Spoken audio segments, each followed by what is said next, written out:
2시 됐습니다. 네. 네, 참석자 여러분 잘 들리시나요? 잘 들리시면 손가락으로 좀 이렇게 한번 동그라미 한 번만 좀 부탁드리겠습니다. 아, 네.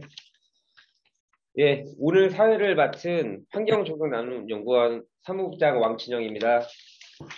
반갑습니다. 네, 바쁘신 중에도 조경인이 그리는 미래 포럼 및 UCC 공모전 시상식에 참여해주신 여러분께 진심으로 감사의 말씀드립니다. 오늘 순서는 1부 포럼, 2부 시상식으로 진행되며 세부 순서는 지금 화면에 보시는 아래와 같습니다. 개회, 인사말 및 축사, 미래 포럼 발제, 종합 토론 및 질의응답, 공모전 시상, 포럼 수상작 시상, 감상 및 소감 발표. 예, 오늘 수상하시는 분들은 이따가 있을 시상식에서 소감도 좀 준비해 주시기 바랍니다. 그리고 마지막으로 기념 촬영 및 폐회 이렇게 순으로 진행하도록 하겠습니다. 내빈 소개가 있겠습니다. 나눔연구원 공동운영위원장이시며 오늘 미래포럼 자장을 맡아주실 김남춘 단국대학교 교수님이십니다. 네.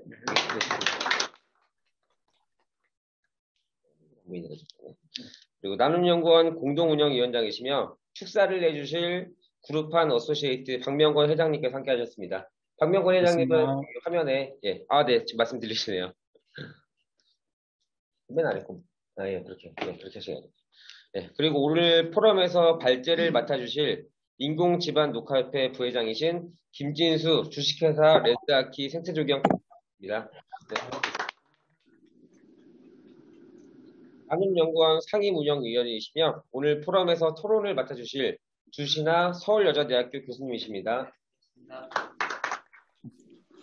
네, 그리고 대학생 녹색 나눔봉사단 부단장인 전남대학교 권윤구 교수님이십니다. 반갑습니다. 네, 그리고 공모전을 주최한 임승빈 재단법인 환경조경나눔연구원 원장님이십니다.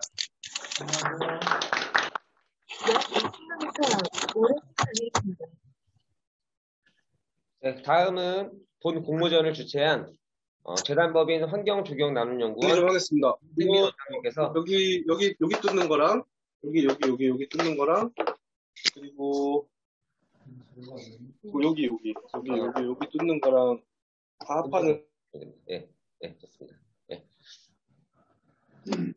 네, 다시 하겠습니다. 예. 다음은 공모전을 주최한 재단법인 환경조경나눔연구원 임승빈 원장님께서 인사 말씀해 주시겠습니다. 큰 박수 부탁드립니다.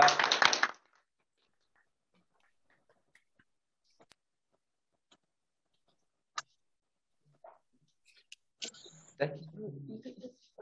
지금 말씀하시면 됩니다. 우리한테만 이렇게 짧게 나오는 거라서. 예. 안녕하십니까. 나눔연구원장 임승빈입니다. 2000년대 개설되고 있는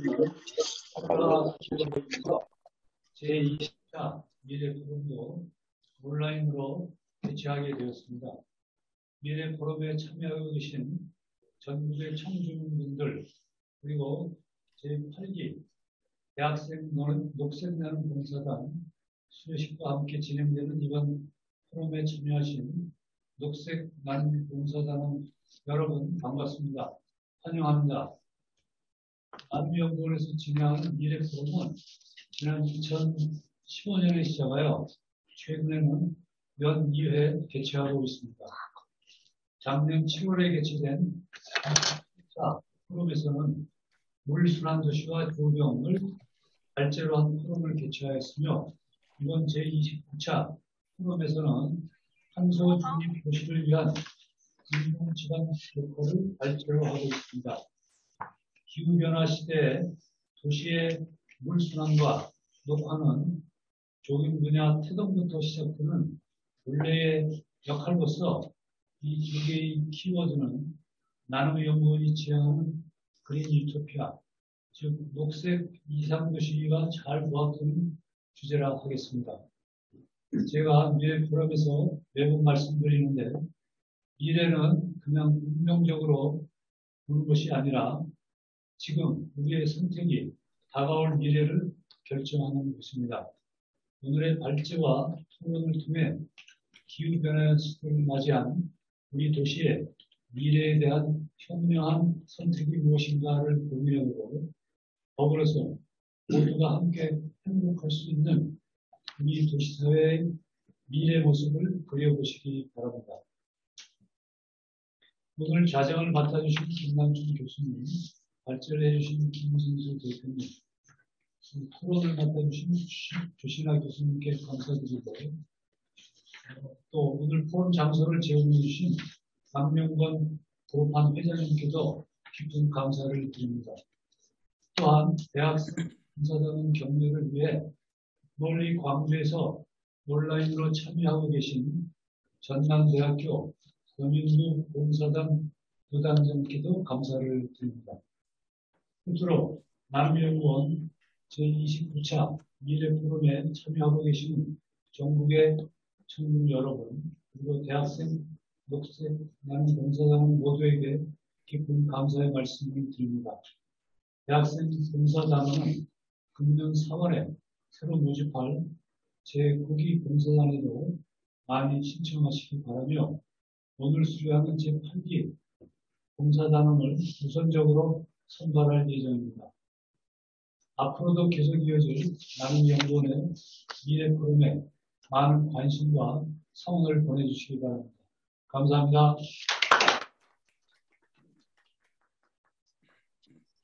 네, 다음은 나눔연구원 공동운영위원장이신 구르판 어소시에이트 박명건 대표님께서 축하 말씀을 해주시겠습니다.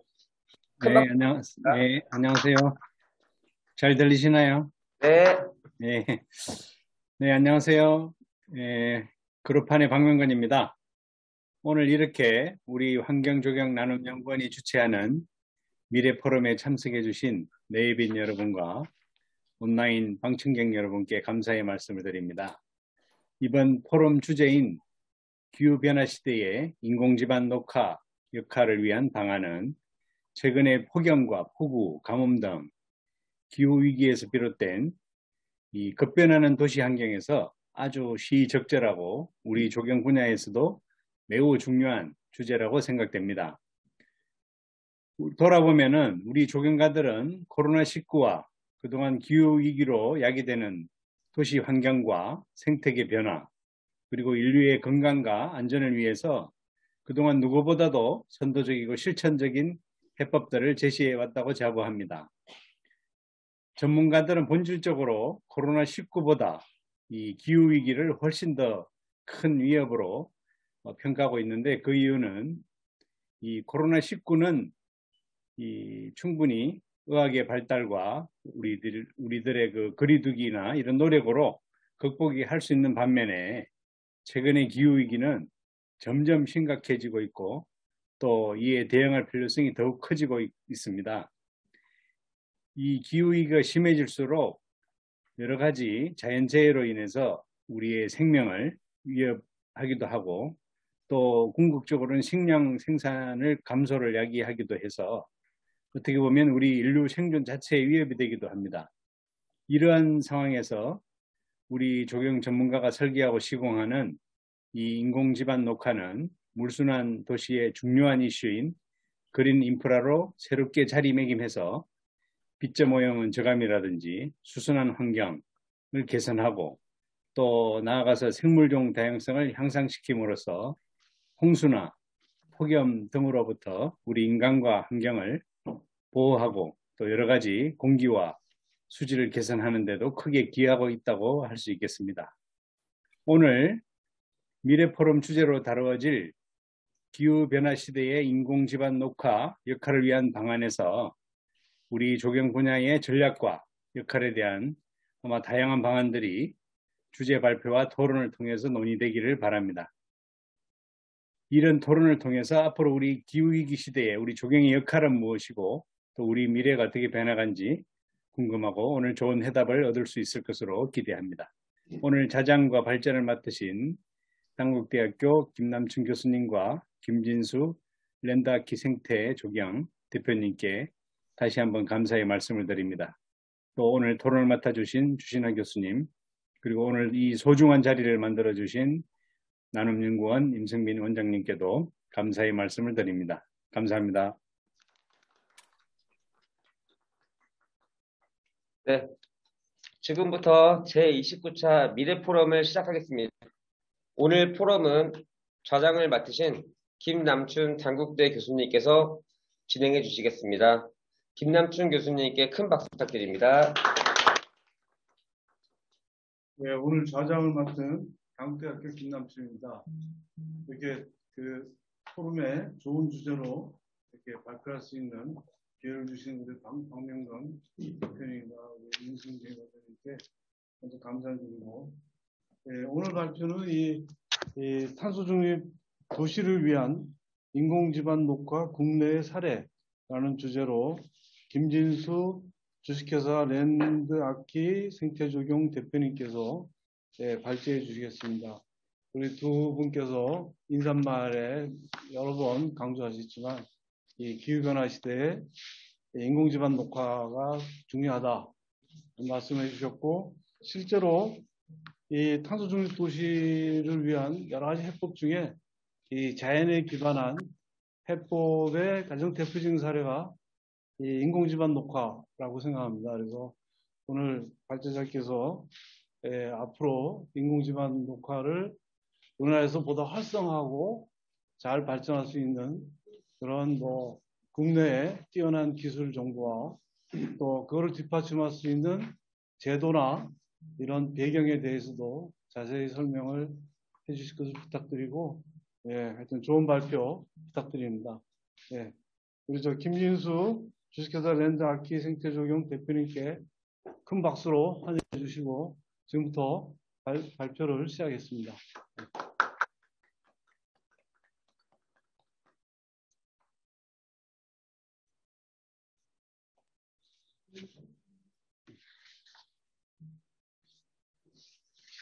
네, 안녕하세요. 오늘 발표를 맡게 된 랜드아키 생태조경 대표인 김진수입니다. 오늘 발표를 하게 된 미래포럼에 감사를 드리고 제 역할을 한번 충실히 해보겠는데, 제가 발표를 업으로 삼거나 연구를 업으로 삼는 사람은 아니지만은 그래도 한번 열심히 발표를 해서 기후위기 시대의 인공지반 녹화 역할을 위해서 우리가 어떤 것들을 할 수 있는가를 한번 살펴보도록 하겠습니다.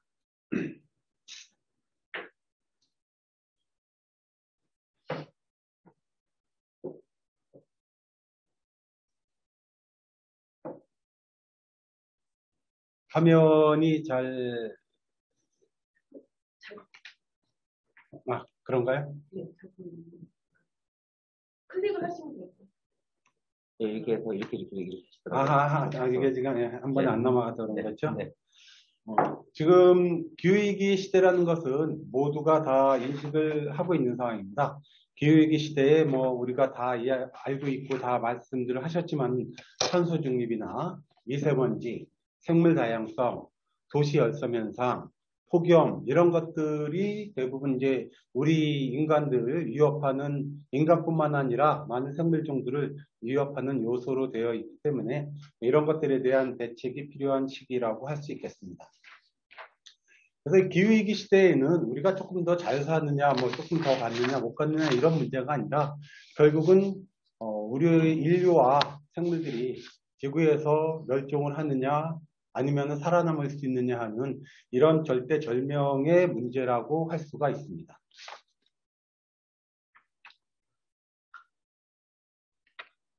그래서 이 기후위기에 대해서 처음부터 제가 우리의 사례가 아닌 뉴욕의 사례를 가지고 이제 말씀을 드리게 되었는데요. 맨 처음에 옥상 녹화에 대해서는 독일이 항상 앞서 나가고 많은 옥상 녹화 사례들을 가지고 있고 법안을 만들어 왔었는데, 그 이후에 런던이 한 13년 전부터 옥상 녹화를 통해 가지고 기후위기에 대응하고 탄소 중립을 이루려는 노력들을 해왔습니다. 근래에 가장 핫한 도시는 뉴욕이 되었는데요. 2019년에 뉴욕이 기후 동원법이라는 법을 만들어서 강력한 옥상 녹화 법안을 만들면서 뉴욕이 옥상 녹화에 대해서 가장 핫한 도시가 되었습니다. 쉽게 얘기해서 옥상 녹화, 모든 건물에 태양광, 또는 두 개를 혼합한 시스템을 꼭 설치하도록 하였습니다. 그러니까 뉴욕은 2016년만 해도 750개 건물만 옥상 녹화가 되었을 정도로 옥상 녹화에 관심이 없었는데, 옥상 녹화가 기후위기나 도시 열섬 현상에 도움이 된다는 것을 알고 강력한 법을 추진하게 되었습니다. 그리고 이런 효과에 대한 연구들을 많이 했고요. 지금 뉴욕의 옥상은 약 4만 에이커라고 이야기하는데 이게 이제 1억 6천만 평방미터 정도 됩니다. 뉴욕에 약 100만 개의 건물이 있는데 도시의 온실가스 중에서 한 68%에서 70% 정도가 건물에서 발생을 합니다. 그래서 이 건물에서 발생하는 온실가스를 줄이기 위해서 이런 강력한 법들을 만들었습니다. 오른쪽에 보이는 것은 이 법에 대한 그 정책 개요를 설명한 것입니다. 여기에 대해서 더 자세한 내용들은 인터넷 검색을 통해서 정말 많은 자료들이 올라와 있습니다.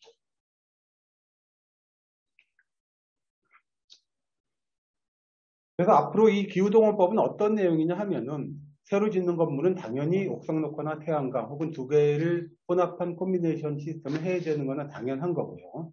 기존의 건물들도 이제 옥상 녹화나 태양광을 하도록 유도를 했습니다. 그래서 2024년부터는 기존 건물도 옥상 녹화를 하지 않으면은 페널티를 물리는 그런 정책을 시도를 했는데요.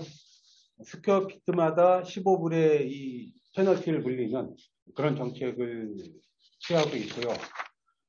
이것과 몇몇 가지의 정책을 통해서 2030년까지 온실가스의 40%를 감축하고 2050년까지는 80%의 온실가스를 감축하겠다는 그런 목표를 세웠습니다.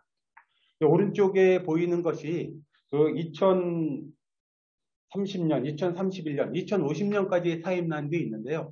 이 기후동원법으로서 앞으로 어떤 효과를 어떻게 진행하면서 어떤 효과를 볼 것인가에 대해서 타임라인을 만들어 놓은 것입니다. 그리고 옥상 녹화나 태양광을 통해서 정규직 일자리도 창출을 하고요. 투자 효과도 높일 것으로 연구를 하였습니다.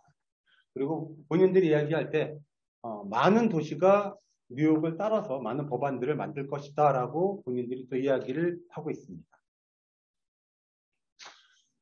왼쪽에 보이는 사진은 의원들이 이 법안을 통과시키고 나서 나와가지고 기자회견을 하는 사진입니다.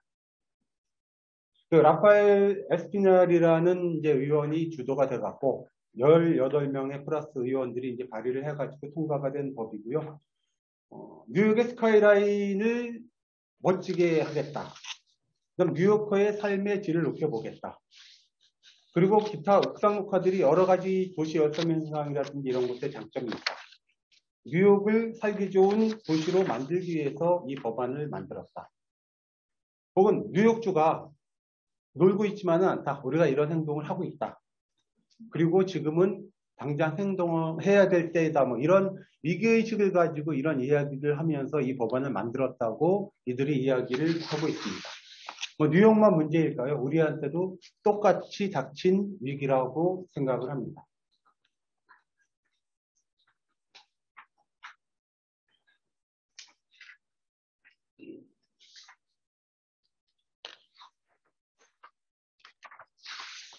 제가 이 자료들이 약간 순서가 바뀌고 빠진 부분이 있는데요. 여기에 누락이 되어 있지만 제가 말씀을 드리도록 하겠습니다. 그래서 뉴욕이 기후동원법을 하고 끝난 것이 아니라 작년에는 공립학교 옥상녹화 지원법이라는 법을 발표를 했습니다. 앞으로 4년 동안 5억 달러, 6천억을 들여서 공립학교 옥상녹화를 실시하겠다. 이런 법안을 또 아직 통과는 되지 않았습니다. 계류 중에 있긴 한데 이런 법안을 발의를 했고요. 이 시의원들이 이런 법안을 발의하게 된 것은 뉴욕에서 끊임없이 뉴욕 시민들이 기후위기에 대한 대응한 법안을 만들고 행동하기를 원했고 그런 이 스트라이크를 일으켰기 때문입니다. 그러니까 당연히 시의회라든지 이 지방정부에서 이런 정책을 과감하게 필 수가 있었고요. 옥상 녹화를 함으로 인해서 일자리 창출 분석, 그다음 조성비가 얼마가 들어갈지, 조성 면적을 얼마를 할지 이런 것들에 대한 분석을 하였습니다. 약 130만 평방미터 이상을 앞으로 4년 동안 녹화하기로 했고요. 그 중에서 약 10대 4의 비율로 생태형 옥상 녹화, 저관리형 옥상 녹화를 하기로 이런 세세한 준비들을 법안에 다 담았습니다. 이 법안으로 인해서 연간 약 537톤의 이산화탄소가 저감이 되고 1000만 킬로와트의 전기가 절감된다는 보고서도 만들었습니다. 그리고 요 이전에는 런던이 사실 2008년부터 2017년까지 10년 동안 옥상 녹화와 벽면 녹화를 이용해서 런던의 탄소를 줄이고 런던을 쾌적하게 만들겠다는 프로젝트를 해왔고요. 2019년에 10년 동안의 그 결과를 가지고 또 책자를 만들었습니다. 2050년까지 런던의 50% 이상을 녹화해서 기후위기에 대응하자는 전략을 세웠고요. 거기에 관련된 책자를 만들었으며 오른쪽에 보이는 사진이 그 책자의 표지입니다. 인터넷을 통하면은 이 책자 PDF 파일로 구하실 수 있고 여기에 세세한 내용들이 아주 잘 정리가 되어 있습니다. 그리고 이 내용들을 보면은 우리는 단순히 옥상 녹화라고 이야기를 하지만은 옥상 녹화, 그냥 생물 다양성을 위한 녹화, 혹은 이제 블루그린 루프라 그래서 빗물 저장이 가능한 옥상에 대한 이런 설명들도 충분히 여기에 잘 담겨져 있습니다. 그래서 옥상이라고 이야기하는 곳이 단순한 녹화뿐만 아니라 태양광도 하고 빗물도 저장하고 생물 다양성도 할 수 있는 복합적인 기능을 할 수 있는 곳이라는 것을 이들이 여기에 다 나타냈고요. 조사를 한 것들이 좀 있습니다. 그리고 그것뿐만 아니라 벽면 녹화를 통해서도 기후위기에 대응을 하겠다라고 이들이 이야기하고 있습니다. 그리고 또 여기에 또 이 사람들이 이야기할 때 런던이 사실은 관광객들이 많아서 관광객 수입이 좀 많은 나라에서 관광객들을 위해서 시민들뿐만 아니라 이런 정책을 취하겠다라고도 이야기하고 있습니다. 그 외에 유럽에서는 이제 이런 옥상 녹화에 대한 기술 표준 제도를 운영하고 있고요. 그다음 환경제품 선언이라 환경제품들을 또 이용할 수 있는 이런 제도들을 마련하고 있습니다. 이 모든 옥상 녹화에 대한 제도들은 사실 2002년도에 제정한 그 독일의 그 옥상 녹화의 가이드라인에서부터 시작을 했고요. 독일도 2018년에 가이드라인을 개정을 해갖고 2차 개정판을 만들었습니다. 그리고 생물 다양성을 위해서는 이제 토론토라든지 뭐 바젤 이런 데에서 생물 다양성을 위한 어떤 기준들을 또 만들었습니다. 옥상 녹화에서 생물 다양성을 구현하기가 쉽지는 않지만은 몇몇 가지 설계 기법을 통해서 생물 다양성을 구현하도록 하였고요. 그렇지만 우리나라에서는 대지안의 조경이라는 낡은 시대에 맞지 않는 낡은 법안으로 지금 옥상 녹화를 하고 있기 때문에 많은 문제점이 있다고 생각을 하고 있고요. 또 세계 옥상 녹화 데이라고 있습니다. 이게 6월 6일이 세계 옥상 녹화 데이인데 6월 6일 날 또 많은 사람들이 세계 옥상 녹화를 장려하기 위해서 많은 행사들을 또 하고 있습니다. 이런 자료들에 대해서는 그 징코그린루프.com에 들어가면은 많은 자료들을 또 찾으실 수가 있습니다. 우리는 뭐 아직까지도 교감목 중심 위주고 생육체조 토심 위주 뭐 이런 거 가지고 대지안을 적용해서 옥상 녹화를 하고 있는데 아주 문제점이 많기는 합니다. 그래서 법제도가 좀 실패하지 않았나 이런 생각을 하고 있습니다. 조경의 가치가 우리 단순하게 뭐 나무에서 나오는 뭐 이제 흡수하는 이산화탄소의 양이라든지 산소의 양이라든지 수치로 보여줄 수 있는 그 이상의 가치가 조경에서 있듯이 옥상 녹화의 가치도 단순한 수치 평가를 넘어서는 생태적, 환경적, 건강적 가치들이 있거든요. 그래서 이런 수치로만 산정하다 보면은 옥상 녹화를 과연 이 비용을 들여서 할 것인가라는 이 모순에 빠지지만은 다른 여러 가지 요인들을 볼 때는 옥상 녹화는 정말 비용 대비 효과가 충분하다. 그래서 그런 것들에 대한 분석을 뉴욕에서 했고 그거로 인해서 이제 법안들을 만드는 거라고 볼 수가 있습니다. 그 건물 에너지 절감도 할 수 있고요. 방수층 보호로 이제 건물의 수명도 연장하고 폐기물 발생도 절감할 수 있는 이런 여러 가지 이제 이점들도 있고요. 그러니까 우리가 접근 가능한 가장 가까운 녹지이고 공원이 될 수가 있습니다. 실내 조경이 제일 가깝겠죠. 그 다음 이제 옥상 녹화가 될 거고 주변의 근린공원들이 우리의 접근 가능한 곳이 될 것입니다. 그리고 빗물 저장이나 유출 개수를 조정해서 홍수를 예방하고 빗물을 좀 깨끗하게 해서 강으로 내보낸다거나 아니면은 우수관의 부하들을 갖다가 많이 줄일 수 있는 경제적인 효과들도 있습니다. 이외에 이산화탄소 흡수하고 산소 발생한다는 이야기를 스테판 호웰이라는 이태리의 건축가는 충분히 자꾸 이야기를 하고 있고요. 그 외에 건강수명 연장 및 의료비 절감에 대한 어떤 많은 효과들도 있습니다. 도시농업이나 생태교육, 그리고 생물 다양성을 위한 도시 양봉 이런 것들도 할 수 있는 그런 공간이 되겠습니다. 대지안의 적용뿐만 아니라 이것이 좀 필요한 만큼 제대로 바꿔가지고 생태 면적률이라든지 친환경 건축물 인증 제도 등에 좀 반영이 되었으면 좋을 것 같습니다. 그래서 지금까지 말씀드린 거 외에 전 세계적으로 많은 옥상 녹화 인공 기반에 대한 시도들이 있어서 이런 것들을 갖다가 가볍게 좀 살펴보도록 하겠습니다. 디셀도르프의 준공된 건물인데요. 슈케베겐2라는 건물이고 우리나라하고 약간 종류는 틀리지만은 서나무를 3만 주를 심어가지고 녹화를 한 건물입니다. 3년 동안 미리 키워가지고 식재를 했고 99년 동안 앞으로 99년 동안 저것을 어떻게 관리할 거에 대한 이런 계획까지도 미리 세웠습니다. 이게 이제 다른 면에서 지금 이제 보는 장면이고요.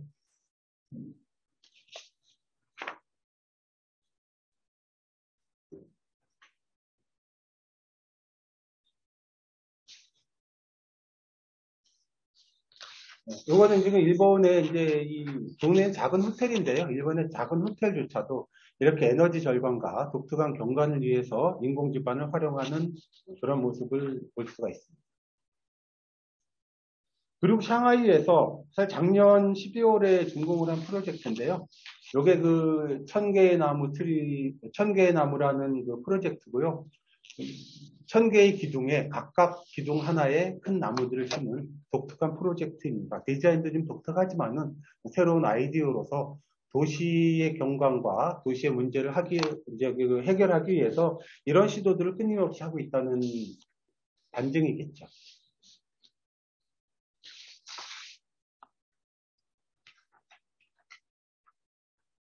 그리고 미국에서도 벽면 녹화, 그 다음에 옥상 녹화, 이제 발코니 녹화 이런 것들을 통해 가지고 도시 기후를 해결하기 위해서 다양한 시도들을 지금 하고 있습니다.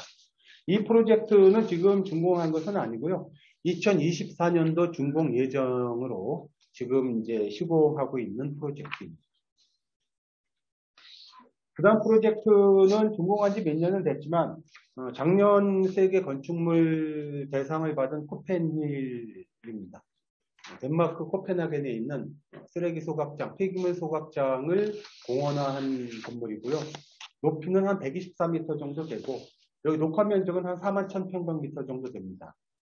그래서 한 100명이 동시에 스키를 이용할 수 있고 등산도 할 수 있는 복합 운동 공간을 만들었습니다. 그래서 폐기물 소각장이라 그러면 우리가 다 꺼리는 곳인데 공항 근처에 이제 이런 폐기물 소각장을 만들고 이용을 하는 환경적인 친환 폐기물 소각장도 옥상 녹화를 통해서 만들고 있습니다.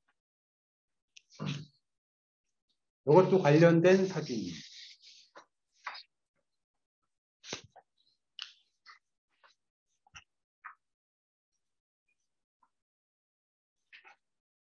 그리고 국내 사례를 제가 많이 가지고 있지는 않습니다. 외국에 많이 다니면서 사진 찍었는데 국내에 제가 한 사례들도 꽤 있기는 하지만은 제가 원하는 스타일로 하지는 않았고요. 제가 옥상 녹화를 전문적으로 한다고 하지만 솔직히 말씀드리면 옥상 녹화로 제대로 밥을 먹고 살고 있지는 못한 것 같습니다.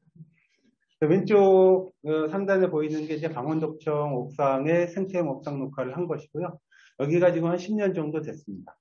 그리고 오른쪽 아래가 강원도청 그 아랫부분에 이용형 옥상 녹화를 했는데 지은 지 한 30년 된 건축물이라서 하중에 부담이 있어서 이제 이렇게 약한 하중 가지고 했고요.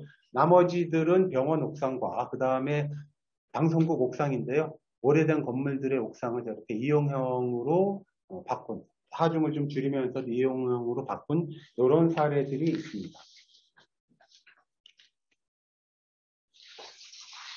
그 외에 아까 말씀드렸던 그 스테파노 보에리 밀라노에 진 그 보스코, 잠깐만요. 요 사례들이 좀 빠져 있습니다.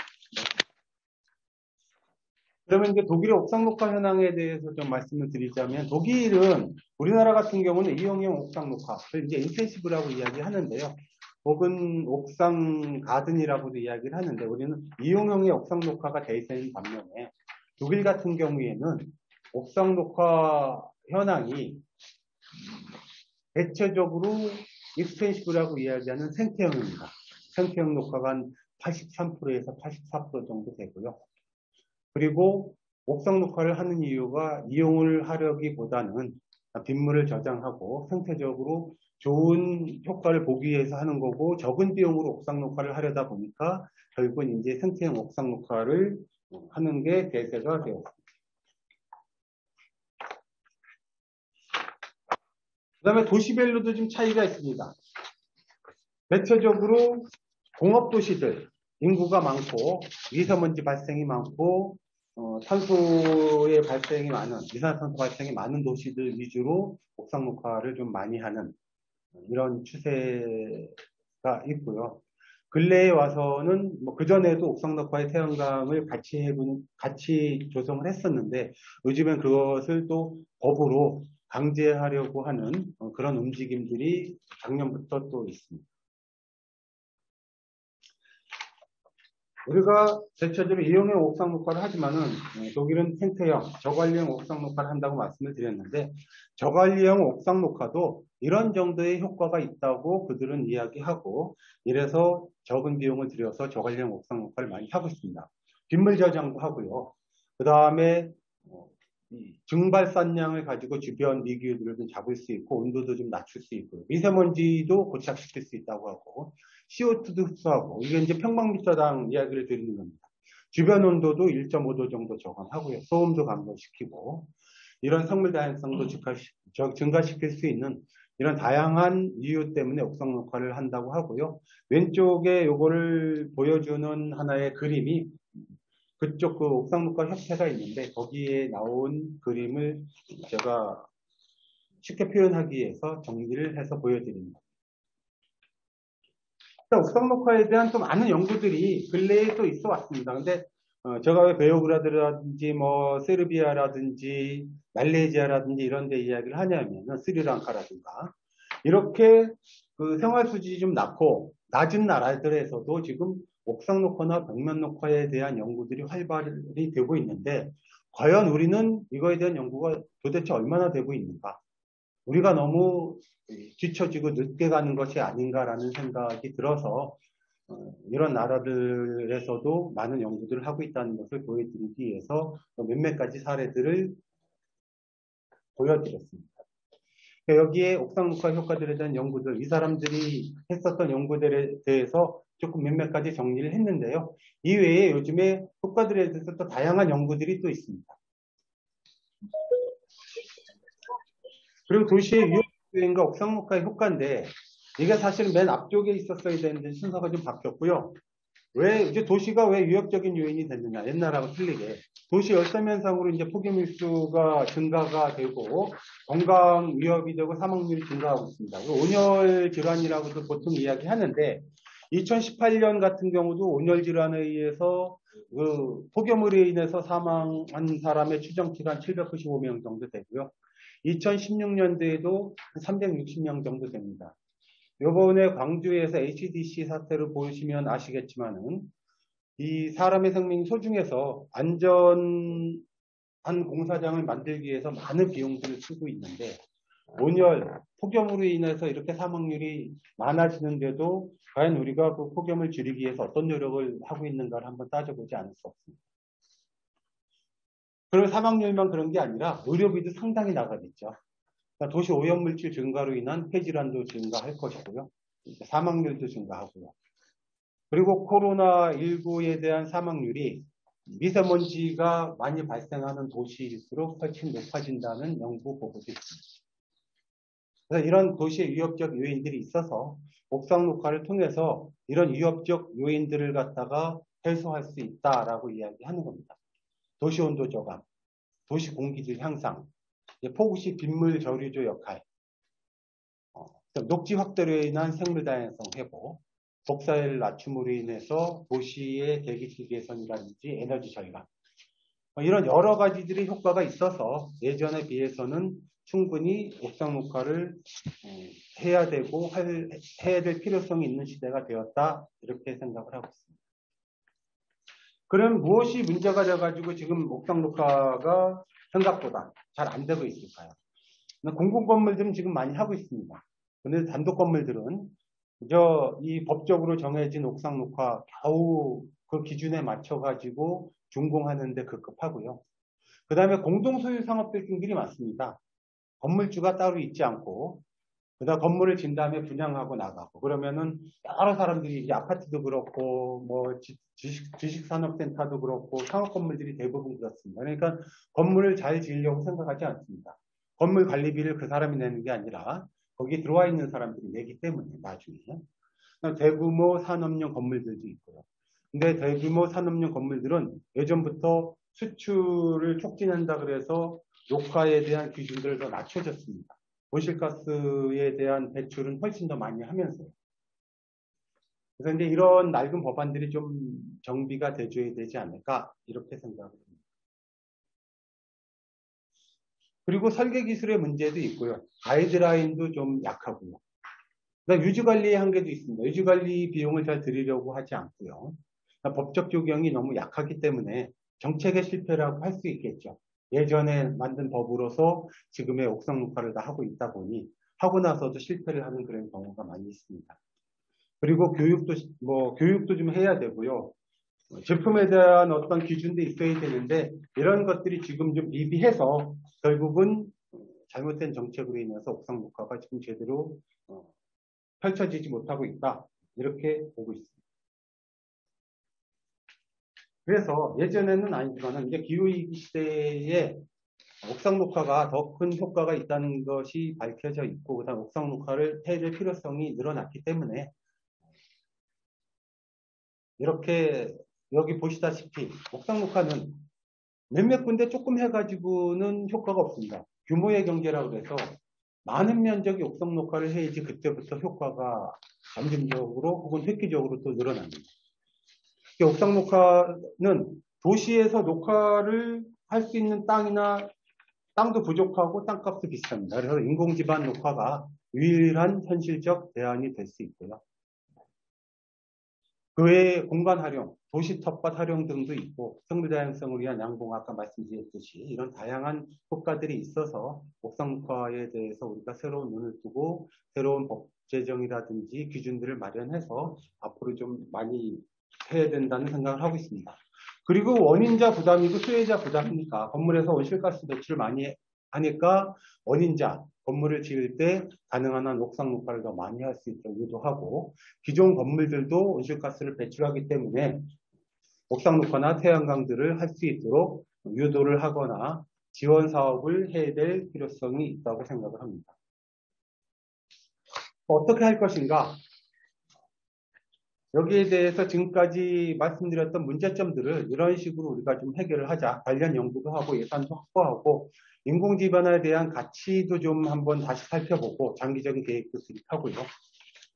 빗물을 좀 많이 저장하는 옥상 녹화 시스템, LID라고 이야기하죠. 빗물에 대한 빗물을 활용하는 그런 옥상 녹화 시스템도 좀 많이 사용을 하고요. 지속 가능성을 고려해서 생태형 옥상 녹화도 좀 많이 하고, 이렇게 바뀌어져야 되지 않나. 그래서 포럼 공청회 관련 제도 정비를 신설을 하고요. 이런 것들을 위해서 우리들이 힘을 합쳐야 되지 않나, 이런 생각을 하고 있습니다. 여기 이제 생태형 옥상 녹화 사례들과 이제 태양광하고 콤비네이션 된 사례들 몇 가지 사진을 보여드리고 제 발표를 마무리하도록 하겠습니다. 왼쪽 위에 사진은 스투트가르트에 지금 한 40년 전에 조성한 생태형 옥상 녹화 사례고요. 제가 3년 전에 갔을 때도 40년 전에 조성한 사례가 저렇게 잘 유지되고 있고 1년에 한 2번 정도 올라가서 유지 관리를 하는 사례입니다. 오른쪽 위에 중간 사례도요. 태양광과 같이 옥상 녹화를 해서 태양광 하부에서도 식물들이 잘 자란 사례들을 제가 또 보아왔습니다. 아래 왼쪽 사진은 태양광하고 옥상 녹화를 같이 컴비네이션 했거나 생태형 옥상 녹화를 한 사례를 한꺼번에 다 볼 수 있는 그런 곳이라서 이제 제가 갔을 때 저기를 몇 번 다녀왔고요. 거기에 대한 사진을 좀 보여드리는 거고, 오른쪽도 공공 건물 옥상을 유용형보다는 생태형으로 조성한 스투트가르트의 그 공동주택단지 옥상 녹화를 찍은 사진입니다. 이렇게 이용형보다는 생태형에 많이 집중하는 모습들을 보실 수가 있죠.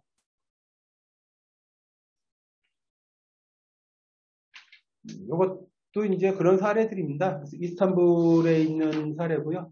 약 52,000평방미터의 옥상 녹화를 한 이제 복합단지 사례고요. 왼쪽에는 스위스에 있는 쭈리 공항의 옥상이고요.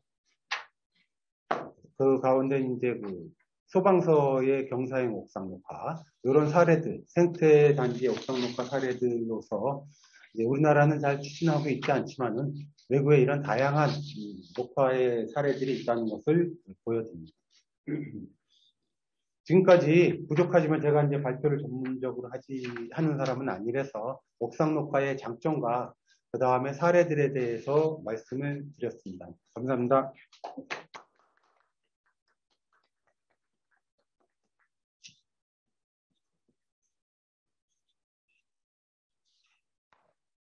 예, 지금까지 우리 김진수 대표님께서 정말 좋은 발표를 해주셨습니다. 정말 우리나라에서 뭐 제도라든가 뭐 기술적인 이런 면에서 이제 많은 발전이 필요할 것 같은데, 지금부터는 우리 종합토론 및 질의응답을 하는 시간을 갖도록 하겠습니다. 종합토론과 질의응답은 우리 주신하 교수님께서 진행해 주시겠습니다. 큰 박수로 맞아주십니다. 발표 잘 들었습니다. 지금 최근에 탄소 중립 관련해가지고 조경 분야 내에서도 그런 모임들이 많이 진행되고 있는 것 같아요. 늦은 것 같긴 하지만 그래도 지금이라도 논의가 이렇게 진행된 거가 다행이 아닌가 생각이 듭니다. 단순히 생각해보면 탄소 중립은 탄소를 발생을 줄이거나 탄소를 저장을 많이 하거나 두 가지 전략 중에 하나인 것 같더라고요. 근데 탄소 발생을 줄이는 거는 이 사회 전반적인, 특히 산업과 관련이 있어서 한계가 좀 분명히 있는 것 같고, 그렇다고 하면 탄소를 어떻게 저장량을 늘릴 수 있을까, 이거 고민들을 많이 하시는 것 같은데, 그런 측면에서 보면은 도시화가 가속화되고 면적이 점점 넓어지고 있는 상황이라고 치면 도시 안에 있는 건물들을 잘 활용해서 탄소를 저장하는 방법이 굉장히 효율적인 방법이다, 그런 생각에 동의를 하게 됩니다.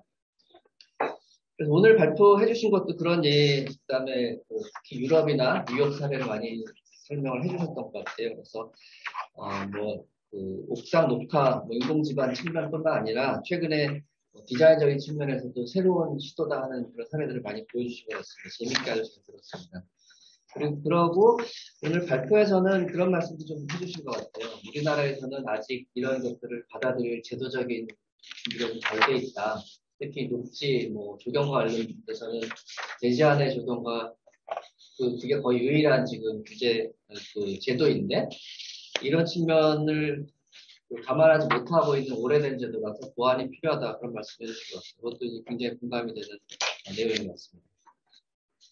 몇 가지 의견을 좀 드리자면, 오늘 보여주신, 사실은 저희한테 보내주신 발표 자료는 훨씬 더 많은 사례들이 있었던 것 같은데, 오늘 발표에서는 조금 사례가 좀 줄은 것 같아서 아쉬운 생각이 듭니다. 재밌고, 멋진 그런 사례가 많이 있었는데요. 근데 그 사례를 보면서 그런 생각을 한편으로 하게 된 것 같아요. 어떤 생각이었냐면, 코펜힐이나 보스코 버티칼레 같은 경우 소개를 많이 해서 다른 루트를 통해서도 많이 봤던 그런 사례인데, 특히 포펜힐 같은 경우는 이게 옥상 녹화 측면이라기보다는 혐오시설을 어떻게 주민들을 위한, 시민들을 위한 조금 좋아하는 그런 용도로 활용할 수 있을까 그런 측면에서 관심이 되게 많았던 것 같은데요.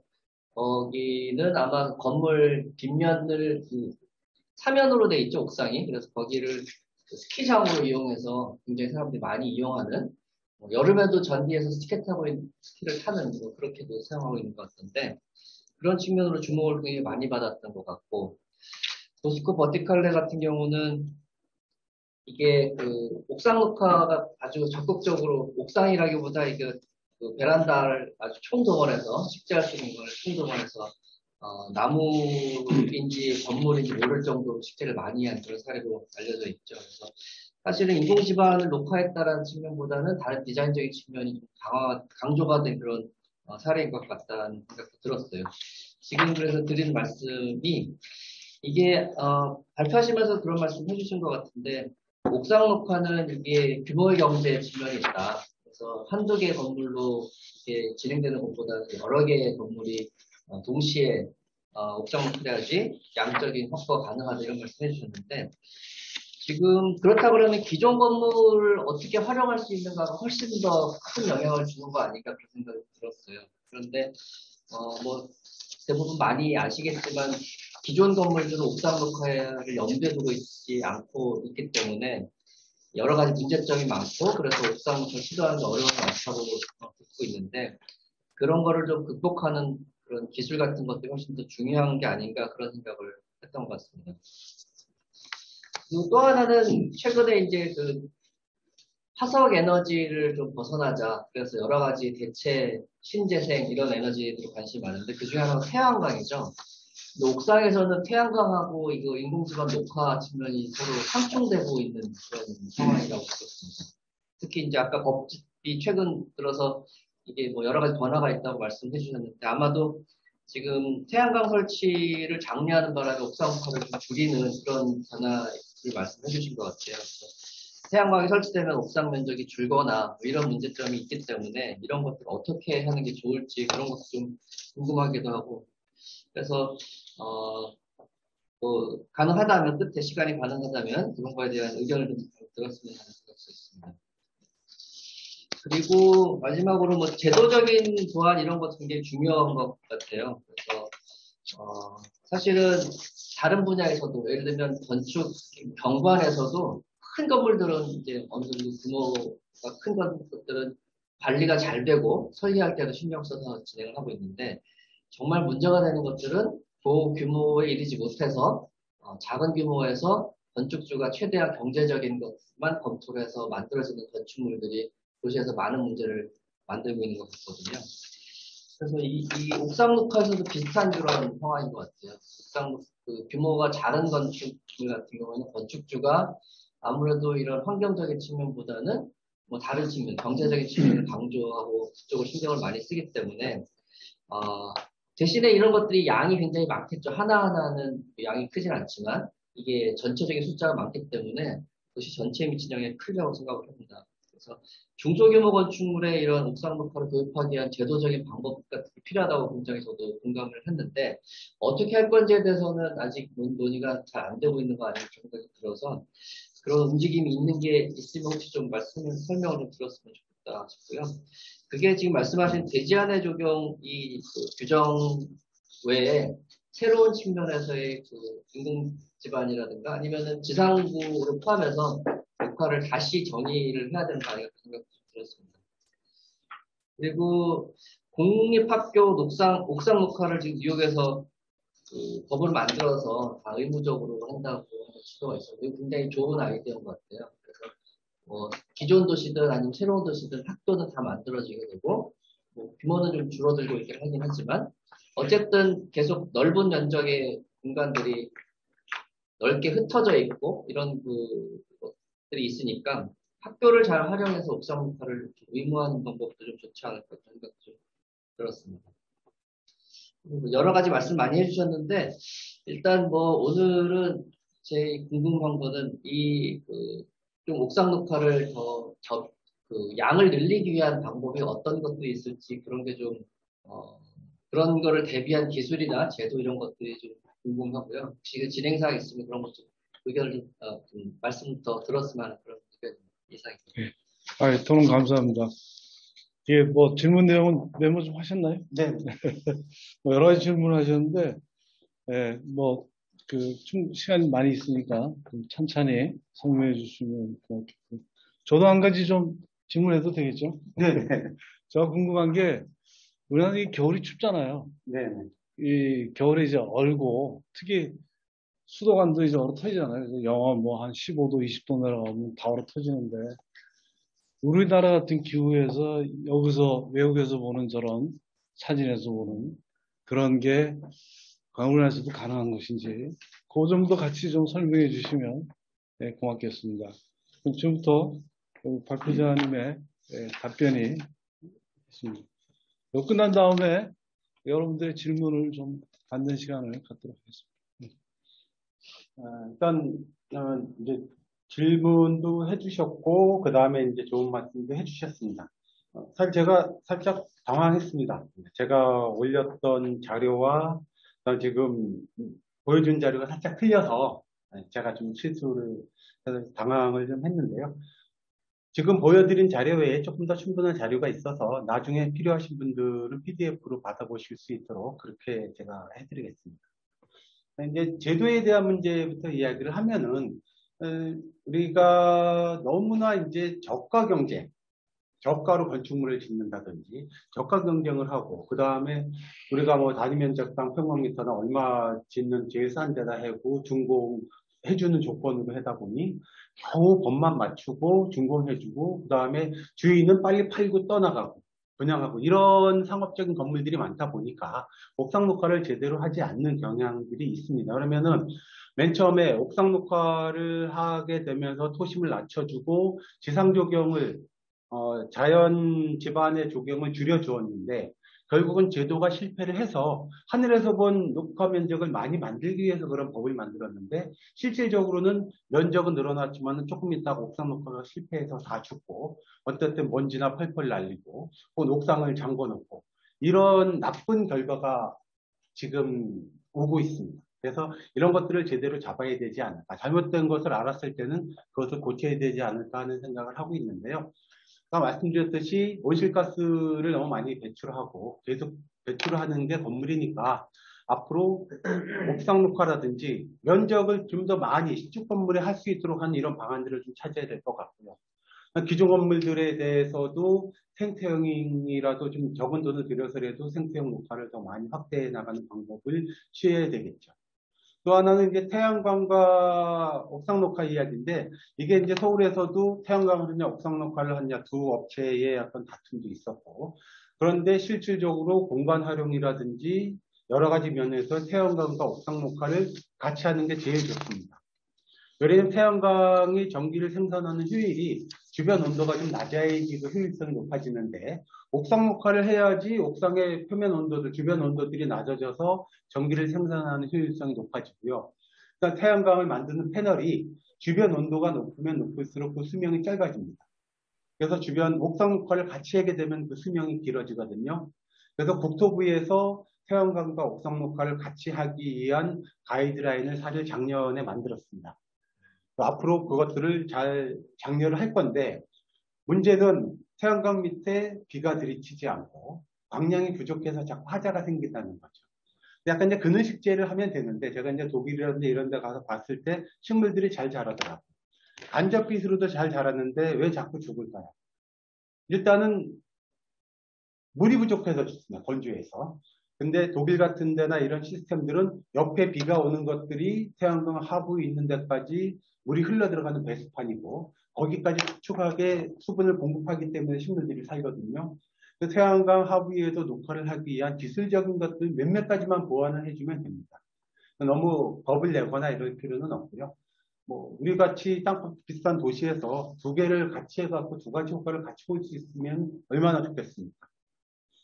그리고 금남춘 교수님께서 말씀하신 겨울 문제 이런 거 말씀을 하셨는데 제가 보여드린 사례들 중에서 한국과 같이 기후가 좀 거의 혹독한 사례가 몇 군데 있습니다.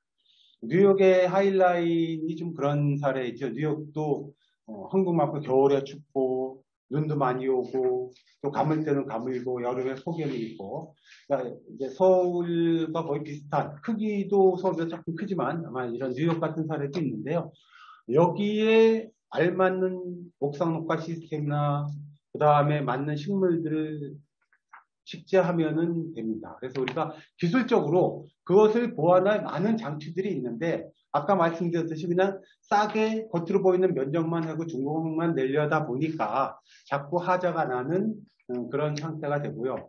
하자가 났을 때 그 건물을 사용하는 사람들이라든지 이런 사람들은 그 하자가 난 이유를 모릅니다. 옥상 녹화는 하면 안 되는 거네. 왜 하자가 났는지를 따져보지 않죠. 그러니까 옥상 녹화에 대한 부정적인 인식들. 벽면 녹화도 하고 나서 하자들이 많이 생기니까 부정적인 인식들이 많은 것은 사실인데, 결국 이런 것들을 제도나 가이드라인이나 품질 기준으로서 해결해 나갈 수 있다고 생각합니다. 충분히 가능합니다. 제가 아까 보였던 사례 중에서 스위스 알프스에 있는 사례들도 좀 있거든요. 거기도 겨울에 눈 많이 오고 춥고요. 이런 데들도 식물이 잘 자라는 사례들이 있기 때문에 충분히 가능성이 있다고 생각을 합니다. 네, 이상입니다. 네. 오늘 성실한 답변 감사합니다. 그 다음에 이제 오늘 여기 포럼에 참여하신 여러분들의 궁금한 사항이나 의문 사항이 있으면 질문하는 시간을 갖도록 하겠습니다. 미리 여기서 미리 이 포럼 관련해서 6분이 사전 질문을 해주셨습니다. 그 질문 내용을 좀 설명을 드리겠습니다. 탄소 중립 도시 기후 적응 전략이나 사례가 있으면 좀 설명해 주십사 하는 거고, 현재 문재인 정부에서 하고 있는 탄소 중립 도시에서 적용 분야에서 어떤 기여를 할 수 있는지, 특히 그린 인프라 관점에서 궁금하다고 하셨고요. 한국에서 인공지반 녹화를 활성화할 수 있는 구체적 방안 좀 설명 부탁드렸고, 또 정부기관의 사업 내용 중에 조경계의 참여 분야를 좀 알고 싶다 하셨고, 좋은 정보나 지식을 좀 배우고자 합니다 하는 의견도 있으셨고요. 인공지반 녹화사를 한 다음에 유지관리 기술 궁금하시다 이런 질문이 있었습니다. 먼저 여기에 대해서 좀 답변을 좀. 이 중에서 제가 답변을 할 수 없는 내용들도 꽤 있습니다. 제가 이제 뭐 정책이라든지 이런 거를 잘 아는 사람은 아니기 때문에. 그리고 아까 주신하 교수님께서 말씀하신 내용하고 이제 중복이 돼서 아까 이제 답변을 안 드린 게 있는데, 지금 과연 우리가 어떤 움직임을 보이고 있느냐. 뭐 법제도도 개정 안 되고, 그 다음에 뭐 바뀌는 게 없습니다. 그런데 지금 기후위기 시대에 많은 사람들이 지금 탄소 중립부터 이야기를 하고 있으니까 이제 시기가 무르익었다는 생각을 하고 있고요. 인공지반 녹화 협회에서 올해 법제도를 개정하기 위한 움직임을 지금 하고 있습니다. 그래서 많은 단체들과 합해서 법제도를 한번 개정하기 위해서 노력을 할 테니 많은 분들이 같이 참여해 주시고 도와주셔야지 아마 좋은 법제도가 만들어지지 않을까 이런 생각을 하고 있고요. 탄소 중립 도시의 기후 적응 전략이나 사례가 아까 말씀드렸듯이 뉴욕이나 그다음에 런던 혹은 파리의 사례들이 꽤 있습니다. 그러니까 지금 현재는 이제 우리가 그런 사례들을 가지고 보고 있는 형편이긴 하지만은 서울에서도 이제 도시별로 이거 워낙 큰 도시다 보니까 지금 서울 플랜을 또 만들고 있습니다. 탄소 중립 도시를 하기 위해서 서울 플랜을 만들고 있는데, 여기에 아직까지 우리는 인공지반에 대한 그 비중이 좀 적은 편이라고 알고 있어서 이런 거에 대해서 우리가 좀 적극적인 목소리를 내야 될 필요성이 있다. 그 효과에 대해서도 이렇게 좀 생각을 하고 있고요. 문재인 정부나 뭐 서울시라든지 이런 데에서도 지금 이걸 계속 만들고 있으니까 여기에 인공지반이나 뭐 이런 거에 대해서 얼마나 효과가 있고 조금 더 적극적으로 반영을 할 수 있도록 우리가 움직임을 보여야 되는 게 우리가 지금 해야 될 일이라고 생각을 하고 있고요. 법제도 정비하고 뭐 이렇게 해야 되겠죠. 그리고 서울시에서 어제 기후변화 대응 종합계획을 발표를 했는데, 여기에서도 노후 건물들을 갖다가 이 돈을 들여서 저탄소화를 하겠다. 혹은 옥상의 녹화를 통해 가지고 2026년까지 온실가스를 30% 감축하겠다. 이런 계획을 좀 세우고 있으니까 아마 이런 법제도를 개정하고 새로운 법을 만들기에 시적절한 시기가 되지 않았나 이런 생각을 하고 있습니다. 그 외에 국토부나 산림청에서도 옥상 녹화를 좀 활성화하자는 움직임이 있는 걸로는 알고 있습니다. 그리고 이 마지막으로 유지관리에 대한 이야기들이 많이 있는데 우리가 옥상 녹화를 하지 않는 이유 중에 하나가 하고 나서 이제 유지관리비가 많이 들기도 하고 하자가 많이 생겨서 이제 그런 것들을 하지 않는데 옥상 녹화를 유지관리를 적게 하는 기법으로 옥상 녹화를 하면 됩니다. 무관리 방법은 없지만은 아주 저관리 방법들은 있습니다. 옥상 녹화를 조성하고 나서 유지관리비가 많이 든다고 하는 것 자체는 사실은 지속 가능성으로 보면 마이너스적인 요인이죠.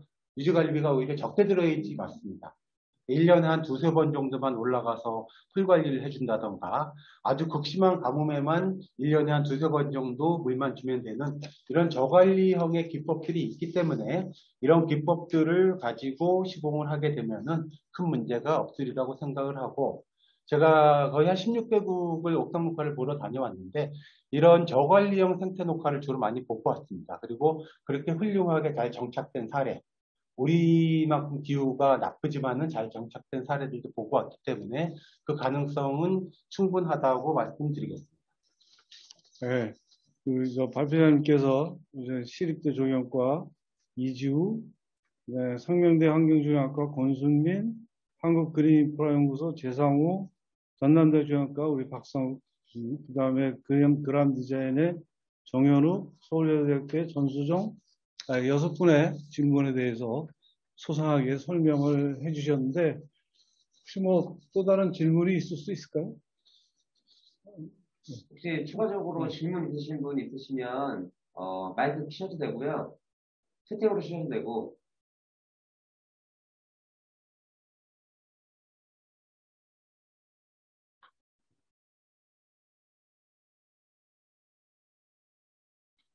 그러면 추가 질문은 없는 걸로 이렇게 보도록 하겠습니다. 우리 발표자님과 토론자님께서 너무 설명을 잘해 주셔가지고 충분히 궁금사항에 대한 의문이 해결이 된 것 같습니다. 그래서 오늘 그 발표한 내용을 이제 제가 쭉 들어보고 또 좋은 또 해외 사례도 많이 봐서 무척 의미 있는 포럼이었다고 생각이 됩니다. 이 탄소 중립 도시 하면서 최근에 우리나라에서 가장 떠오르는 분야라 그럴까요? 만약 이슈를 받는 분야가 이 산림 분야 같습니다. 구체적인 데이터를 제시하면서 얼마만큼 수정을 바꾸고 조림 사업을 통해서 탄소를 얼마만큼 저감하겠다.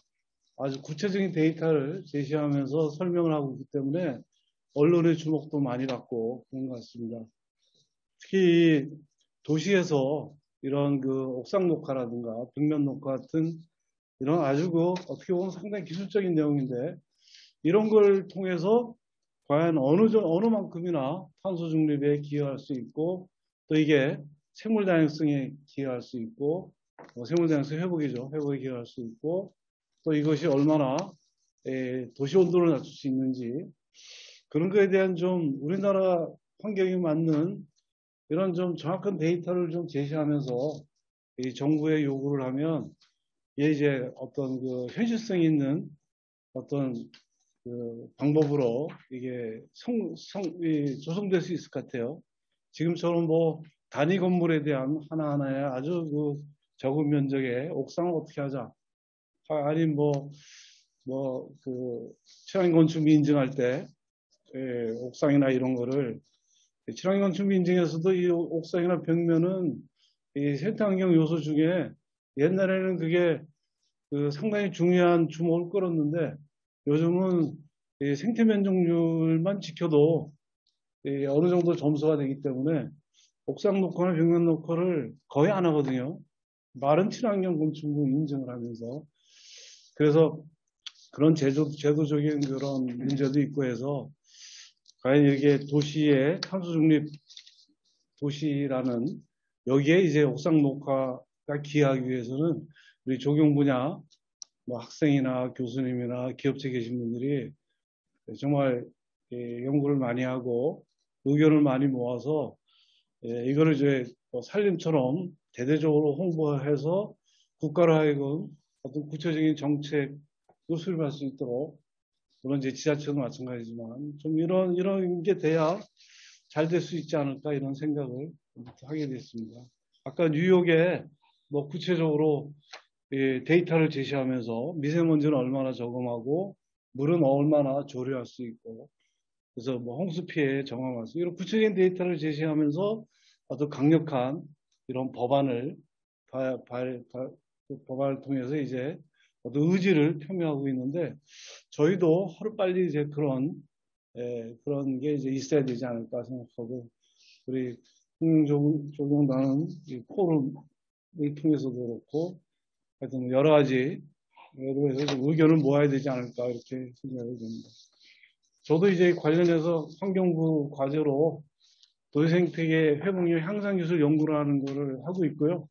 거기에 이제 옥산 녹화, 벽면 녹화, 그린 인프라, 여기 그룹 안에 같이 이제 그린 인프라 공사를 하고 있는데, 거기서 이제 제일 제가 하려고 했던 건 뭐냐면, 이 도시에서 이런 옥상 녹화나 벽면 녹화를 어느 정도 면적을 늘렸을 때 과연 도시생태계 회복력에 어느 정도 기여할 수 있는지, 그거를 좀 모델링을 해서 구체적인 데이터를 좀 제시해 보려고 이렇게 좀 애를 쓰고 있고요.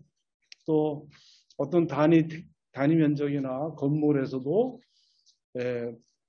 뭐 이런 기술들을 이제 맞춤형으로 이렇게 적용했을 때 어느 정도 이게 도시생태계 회복에 기여할 수 있는지를 환경부 환경기술연구원이랑 같이 R&D로 하고 있는데, 어느 정도 성과는 있지만 아주 금액이라도 이런 게 작아서 아직 이렇게 크게 내세우지 못하고 있지만, 어쨌든 그런 작은 것들이 모여서 이제 우리 조경계도 산림처럼 좀 큰 힘을 낼 수 있는 의견과 기술을 이제 다 모아가지고 이제 정말 큰 소리 낼 수 있는 이런 기기가 마련되었으면 하는 바람입니다. 그래서 어쨌든 오늘 발표한 내용을 토대로 이런 게 잘 되면 진짜 국민들이 행복하게 살 수 있는 삶의 질이 개선되는 이런 도시를 만드는데 우리 조경 분야가 크게 일조할 수 있지 않을까 이렇게 생각을 해보면서 오늘 포럼을 마치도록 하겠습니다. 감사합니다. 수고하셨습니다. 네, 이상으로 29차, 제29차 미래 포럼을 마치며 곧바로 기후변화 시대의 탄소 중립사의 필요성 대국민 홍보 아이디어 UCC 공모전 시상식을 진행하겠습니다. 이번 공모전은 제8기 대학생 녹색나눔 봉사단 수료식을 겸하고 있습니다. 대학생 녹색나눔 봉사단은 지금 온라인으로 지금 참여하고 있습니다. 대학생 녹색나눔 봉사단 부단장인 전남대학교 권윤구 교수님께서 격려 말씀과 더불어 심사평을 해주시겠습니다. 큰 박수 부탁드립니다. 네, 들리시나요? 네. 예, 안녕하십니까. 저는 방금 소개받은 대학생 녹색나눔봉사단 부단장을 맡고 있는 전남대 조경학과의 권윤구입니다. 코로나 사태로 이렇게 봉사 현장에서 뵙지 못한 지 2년이 흘렀는데요. 이렇게 항상 온라인으로만 이렇게 인사를 드리게 돼서 매번 아쉬운 마음이 들고 있습니다. 물론 직접 만날 수는 없지만 이 UCC 공모전을 통해서 대학생 녹색나눔봉사단 여러분들과 녹색나눔을 실천할 수 있게 되어서 그래도 한편으로는 기쁘게 생각하고 있습니다. 아시다시피 이번 UCC 공모전은 기후변화 시대의 탄소중립 사회의 필요성을 홍보하는 영상을 제작하는 것이었습니다. 오늘 시상한 세 팀의 작품 모두 공모 주제를 잘 표현하고 있다고 생각을 했고요. 앞으로 우리 대학생 녹색나눔 봉사단 친구들이 이런 탄소중립 사회를 위한 다양한 역할을 할 수 있겠다는 기대를 갖게 됐습니다. 특히 저는 그 인상 깊게 봤던 부분이 어떤 거냐면요. 물론 그 기후변화 시대의 탄소중립 사회라는 것의 그 실현 자체는 굉장히 그 정부 차원에서 그런 거시적인 계획을 통해서 수립하는 것이 중요할 수 있겠지만, 한편으로는 우리 이 국민들 그리고 시민들의 생활 문화 전반의 근본적인 변화에서부터 시작할 수 있도록 다양한 문화 전략을 수립해야 된다고 생각하고 있습니다. 그런데 이제 이런 UCC 공모전의 영상을 보니까 다소 이 어려운 개념일 수 있는 공모 주제를 쉽게 설명하면서 우리 실생활에서 바로 간단하게 실천할 수 있는 아이디어를 다양하게 제안을 해주고 있어서 그 부분을 굉장히 인상 깊게 봤던 것 같습니다. 아마 이제 대학생 녹색 나눔 봉사단 친구들이 작년 초에 그 나눔 봉사단에 지원을 하면서 직접 현장에서 다양한 나눔 봉사를 할 수 있을 거라고 기대가 컸을 텐데요. 비록 직접적인 나눔 봉사를 실천할 수는 없었지만 이런 대국민 홍보를 위한 UCC 공모와 같은 활동에 적극적으로 참여하는 것도 이런 녹색 환경 복지를 위한 나눔 봉사의 실천의 방법일 수 있으니 앞으로도 지속적인 관심을 가져주면 좋겠고, 또 나눔 봉사단에서 제안하는 다양한 학생 공모전에도 적극적으로 참여를 해주시면 또 그런 간접적인 나눔 봉사도 충분히 가능할 것이라고 생각을 합니다. 앞서 임승빈 원장님께서 말씀해 주신 바와 같이 금년 3월에 새로 모집할 제9기 봉사단에 신청하면 제8기 봉사단원을 우선적으로 선발할 예정이라고 합니다. 부디 코로나가 완화돼서 여러분들의 녹색 나눔의 실천을 기다리는 여러 현장에서 직접 만나 뵙기 희망해 보면서 제 말씀은 마무리해 보겠습니다. 감사합니다. 네, 다음은 공모전 수상작에 대한 시상식이 있겠습니다. 시상 후 수상작품 영상을 감상한 후에 수상자의 수상 소감 및 작품 설명이 있겠습니다. 먼저 대상에 대한 시상이 있겠습니다. 대상은 경희대학교 김진영, 소수연님의 탄소 중립 실천 탄소맨 vs 제로맨입니다. 대상 귀하는 재단법인 환경조경나눔연구원이 주최한 기후변화 시대의 탄소중립 사회의 필요성 대국민 홍보 아이디어 UCC 공모전에서 위와 같이 입상하였기에 상장을 수여합니다. 2022년 1월 21일 재단법인 환경조경나눔원장 김승빈. 다음은 상금 30만 원을 수여하겠습니다. 축하드립니다. 수상 작품을 감상하신 후에 수상자의 수상 소감 및 작품 설명이 있겠습니다. 김진영, 소수연님의 탄소 중립 실천 탄소맨 제로맨 작품입니다. 제로맨을 도와주세요. 난 탄소는 지구를 파괴할 더 강한 힘을 원해. 모두 내 뜻대로 되고 있군.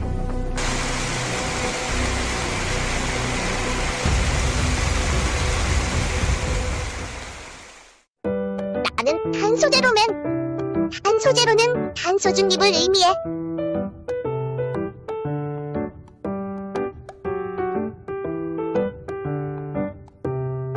좀 더 알아볼까?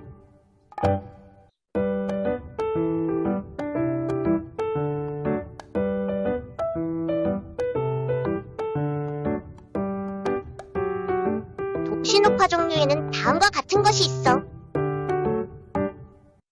서울의 도시녹화 사례는 서울로 7017이 있지. 지구를 불태워버릴 거야. 하하. 나 혼자서는 할 수 없어. 여러분의 도움이 필요해.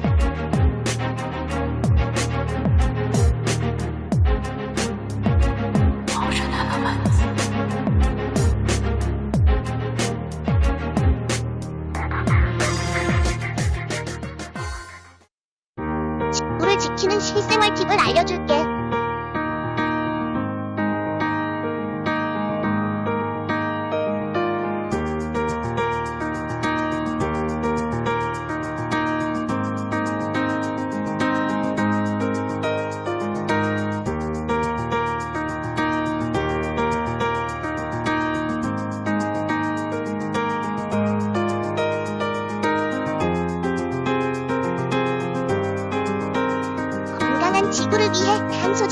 반드시 이루어가요.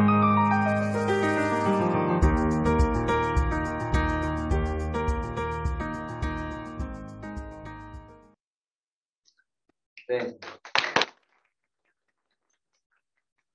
작품 잘 감상했습니다. 대상 작품에 대한 주제 선정 이유나 에피소드에 대해서 김진영 소수연 학생이 소감과 함께 발표하겠습니다. 네, 큰 박수 부탁드립니다. 네, 안녕하세요. 김진영, 소수연 잘 들리시나요? 네. 네, 저는 김진영, 소수연 팀의 김진영입니다. 먼저 저희가 탄소 중립이라는 주제를 받고 어쨌든 시민 참여 아이디어 공모전이기 때문에 우리가 조경가로서 다가갈 수 있는 주제도 있지만 시민들이 어떻게 참여하고 그것을 같이 이끌어 나가느냐, 또 그리고 그 안에서 각각 지구를 살릴 수 있는 실질적인 방법, 실생활에서 실천할 수 있는 방법에 대해서 조금 더 학생답게 생각을 해봤는데요. 전반적으로 저희가 생각했었던 탄소 중립이라는 것은 그저 벽면 녹화라든지 이런 녹화 사업을 지지하고 응원하는 것도 방법이 될 수 있겠지만 실질적으로 시민들이 참여하고 더 자연을 가꾸려고 노력을 하고 또 이 일상생활에서 반영이 되지 않는다면 정책을 응원하지도 않을 거라는 생각이 들었거든요. 그래서 이 동영상을 보시면서 시민들이 더욱더 환경을 가꾸어 나가고 이게 정말 심각한 사안이구나라는 것을 좀 재밌게 풀어나가고 싶어서 탄소 제로맨이랑 또 탄소맨을 또 이렇게 설정을 해서 조금 더 재밌게 아이들도 이해할 수 풀어나가려고 했었던 것 같습니다. 또 감사하게도 오늘 토론 주제 자체가 옥상 녹화였기 때문에 저희가 어떻게 도시 안에서 녹화를 할 수 있을까가 더 탄소 중립에 가깝다고 생각을 했었거든요. 그래서 조금 더 주제에 맞게 해서 이렇게 좋은 결과 주신 거 아닐까 생각이 들었습니다. 마지막으로 이렇게 좋은 기회 주셔서 감사합니다.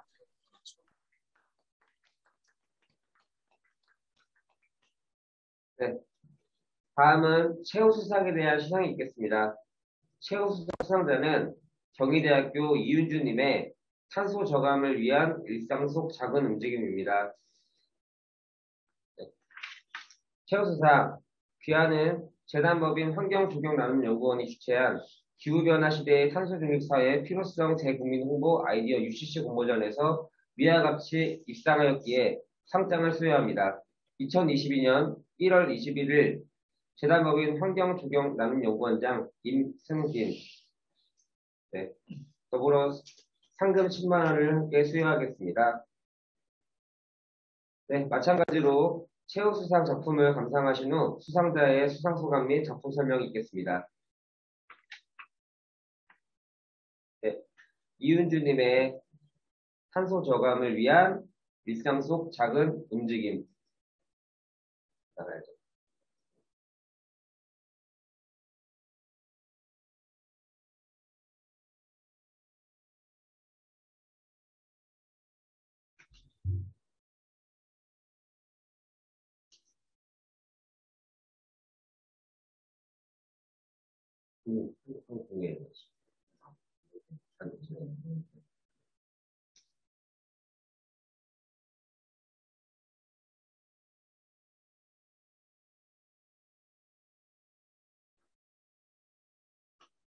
저 위에를 줄여야죠.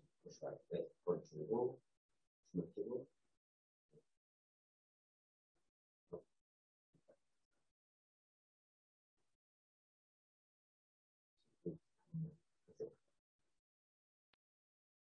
네, 영상 시작하겠습니다.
네, 작품 잘 감상했습니다. 작품에 대한 주제 선정 이유나 에피소드에 대해서 경희대학교 이윤주 님이 수상 소감과 함께 말씀해 주시겠습니다. 큰 박수 부탁드립니다.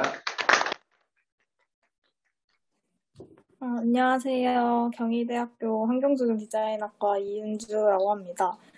우선은 뭔가 그 영상 분량 자체가 길지 않아서 먼저 이 탄소 중립 사회가 되게 된 이제 원인에 대해 기후 변화가 어떻게 일어났고 그거에 대해서 먼저 전반적으로 좀 더 경각심을 불러일으키려고 좀 더 무거운 분위기로 연출을 했고요. 그 다음에는 사실 탄소 중립이라는 단어 자체가 저한테도 약간 생소했던 단어였다 보니까 조금 더 쉽게 접근을 하려고 이제 탄소를 줄일 수 있는 방안을 뭐가 있을까 생각을 하다가 저희가 쉽게 접근할 수 있는 이제 이동 수단인 자전거를 이용을 하자라고 생각을 하게 됐고 실제로도 그 따릉이가 저는 그냥 도시 교통 편리함을 위해서 시스템이 마련됐다고 생각을 했는데 이제 자료 조사를 하다 보니까 이미 저탄소 그런 사회를 위해서 시스템을 마련을 했다고 그렇게 되어 있었더라고요. 그래서 자전거가 실제로도 이런 거에 많이 도움이 되고 있구나 해서 자전거에 대한 뭔가 중요함? 뭔가 그런 이런 사회에 도움이 될 수 있다는 거를 다시 한번 알리고 싶어서 자전거에 대한 얘기만 이렇게 전달을 하게 되었습니다. 감사합니다. 네, 다음은 우수상에 대한 시상이 있겠습니다. 우수상 수상자는 단국대학교 공보경님입니다.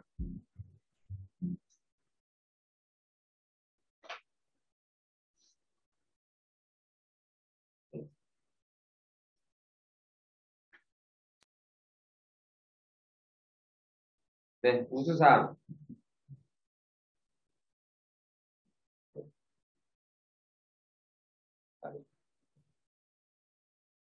귀하는 재단법인 환경조경나눔연구원이 주최한 기후변화 시대의 탄소중립사회의 필요성 재국민 홍보 아이디어 UCC 공모전에서 위와 같이 입상하였기에 상장을 수여합니다.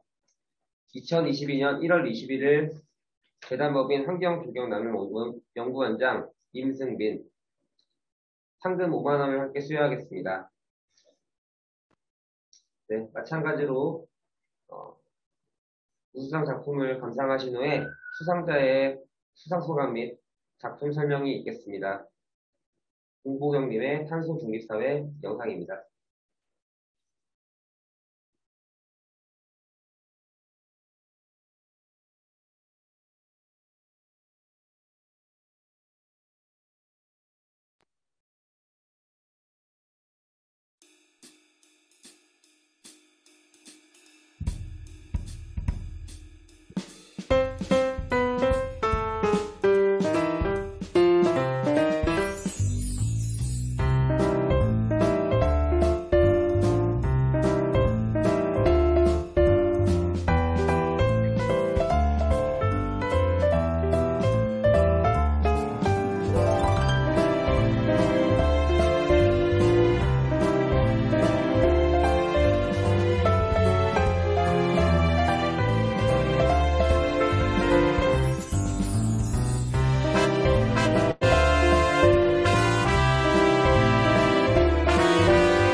네, 작품 잘 감상했습니다.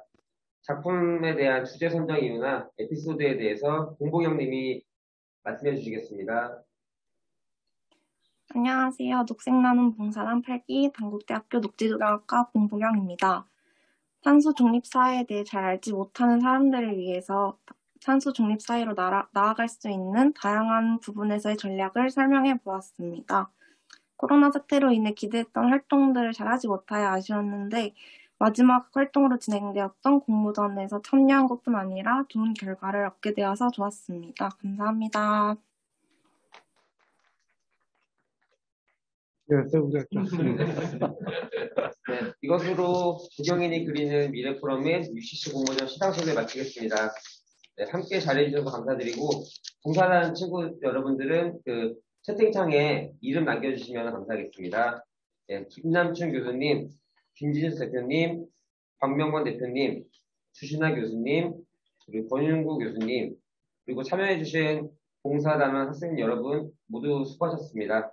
앞으로 계속될 미래포럼에도 관심과 성원 부탁드립니다. 감사합니다.